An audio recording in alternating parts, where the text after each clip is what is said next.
There can be little doubt that the IMOCA60 class has been the most successful offshore racing class of all time. But right now, it's really under the spotlight. Not only has the performance of these boats gone through the roof, but the ocean race is going to be using the IMOCA60 class in the next fully crewed race around the world. So to find out more about what's making this class tick, I headed over to Le Havre for the start of the Transat Jacques Vabre to find out from some of the sailors what they were doing with their boats. I started by talking to Sam Davies about her boat, Initiative's Cœur, and how she'd upped the performance of her IMOCA60. Well, actually the decision was made over a year ago, so this time last year when I started the route to Rome I knew that we'd chosen what we were going to build, and it was pretty much, the build had pretty much started, which is quite scary because at the time there was nothing like that at all, and so I did spend a lot of the winter wondering whether we'd made the right choices or not, but I trust Guillaume Verdier because he's the architect that I work with. And also my desire in Initiative Cœur, we've got an in-house engineer, and so we've worked really closely with that, and we were pretty confident that that was what we wanted for this boat. Yeah, it was pretty amazing when we launched because obviously we were the first boat out with new 2019 foils, and so we got quite a lot of attention around us, and lots of paparazzi coming taking pictures.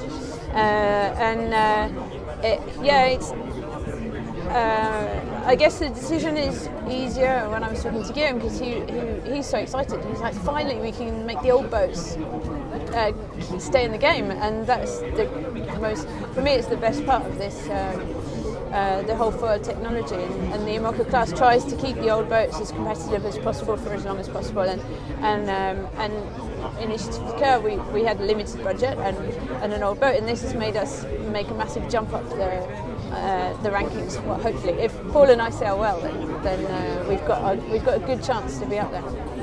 I mean, you're in an enviable position because you knew the boat beforehand anyway. Yeah. How much you're in a great position to sort of say how much has it changed the performance of the boat?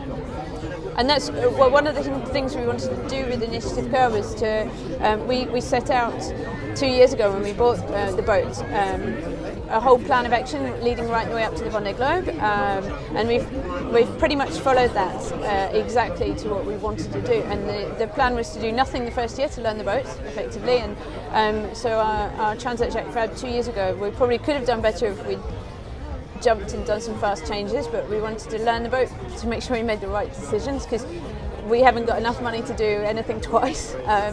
And then the plan was last year was to make some of the modifications, so the sail plan changed. I developed a new autopilot with Malentech in France.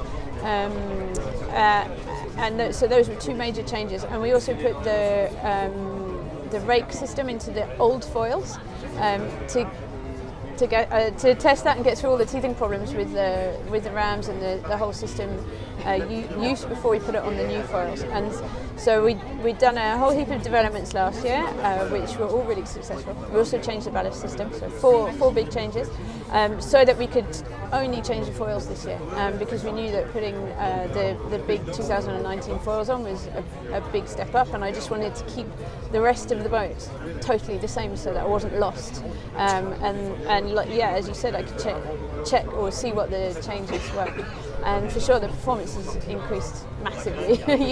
The old foils were foils, but they were really conservative ones. That Jeremy was the first skipper to attempt to put foils on a non-foiling boat, and so he wanted to not take any risks for the Vendée because he did that quite close to the start of the Vendée Globe.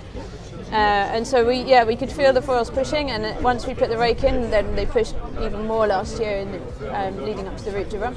But this is no comparison. These foils are way more powerful, and as the years gone on, because to start with when we launched we weren't getting the full potential out of them, and as the years gone on we've worked on that, made a lot of progress, gone through all the little teething problems, because with really powerful foils obviously they're lifting the weight of the boat, so the system to hold them down's got to be strong enough to hold the boat out. And all of that we've gone through, and in the last couple of months we've made massive progress in boat speed. Having said that, I won't be able to give you exact figures because we haven't sailed enough to log it all and exactly mark it all out. But it's more the speed differences, especially in the medium conditions when our old system, the foils didn't start pushing, and now these foils, the boat is up on the foils much earlier, and so there's a boat speed jump when the foils start working, and that jump is with lighter wind and also with a much closer true wind angle. So we gain in two areas with like pretty much not going upwind, but you're not far off the wind, and you can start making big jumps in boat speed. Have you had to learn has it been as dramatic as feeling like you're having to learn a new style of sailing, or is it more of a subtle incremental increase? I guess I've been learning the new type of sailing since we've had this boat, because she did have foils before, and we've gradually made them more powerful, and then obviously it's another step up. And it's not completely a new style of sailing, but there's definitely things to get your head around, because we're going at speeds that these kind of boats haven't been going at before, and definitely average speeds, and so you're starting to feel the air drag a lot more from the boat. The sail trim's different, and obviously with higher speeds, then your difference in speed is quite big. So just when you're starting to take off on the foils, then you have to have a sail trim that's really flexible, because there's moments when your boat speed's like 8 knots difference, and especially when you're single-handed or double-handed with an autopilot, you can't trim to keep up with that, and so you've got to have this kind of flexible sail trim. You mentioned autopilots, and several people have already said to me that some teams are investing more in their autopilot development than they are in their sail program. How important is the autopilot now? Well, we invested a lot in the autopilot last year, and actually I was the first boat to run the Madintech, and I worked with Madintech to develop the autopilot that is. I think it's the pilot that all the new boats have chosen, and I was the only boat with that last year, and I worked really closely with them to develop it for a monohull, because prior to that they'd been working with Massive and with Laru just on multi-hulls, and yeah, so I spent a lot of time, and more of it was a partnership with Madintech, so. Which is lucky, because the good pilots are really expensive now, but the exchange that I did to sail with that pilot last year was our investment into developing it, and yeah, it's a massive difference that we've made. The autopilot is incredible. I had a huge advantage last year on everyone because I was the only one that had it, and now it's quite frustrating to see everybody else has got the same one. But I feel like I've still got a step ahead because of all the work I did last year. I know all the different settings for that pilot for my boat, and obviously the better the autopilot is, the more it's a complex computer processor, and you've got to set it right for your boat and understand the little changes you need depending on the conditions and what sail angle you're sailing. And have we got to the stage where the autopilot steers the boat faster than help? Yeah, my autopilot steers faster than I can, and Paul was really disappointed because he comes from Olympic sailing and a dinghy sailor, and when I brought him on, he was like came into helm, and he got on the boat the first day, and I put the pilot on and showed him all the Supermode. It's called Supermode, and the boat just sent it downwind with a big spinnaker up, and Paul was like, "It's steering better than I can." Well, what am I here for?